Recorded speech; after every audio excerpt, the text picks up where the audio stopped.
Inqabbel l-aġenda tal-Perit Mintoff ma' dik ta' Napoleon.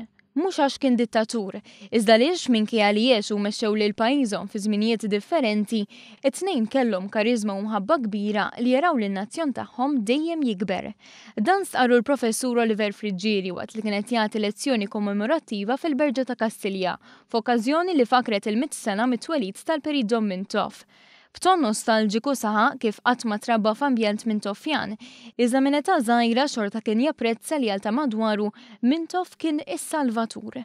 Friġġieri appella biex illum 100 sena wara twelid tiegħu infakru lil Mintoff billi napprezzaw ix-xogħol li għamlu ta' qablu biex Malta tkun indipendenti, repubblikana u ħilsa.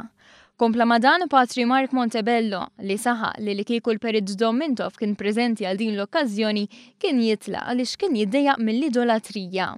Minkejja dan Mintoff għandu post privileġġjat fl-istorja ta' pajjiżna għaliex huwa figura importanti minn is-serje ta' personaġġi li ħallew impatt fuq l-istorja ta' Malta.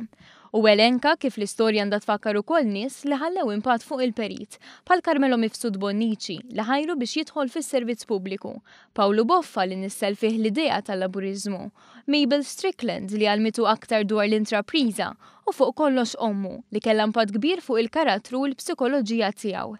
Patri Montebello tem jgħid li Mintoff kien xmara ta' ġenerożità għaliex dejjem ħadem biex iżgħajru l-batut jgħixu ħajja surit in-nies mingħajr it-teddida tal-aks u l-faqar.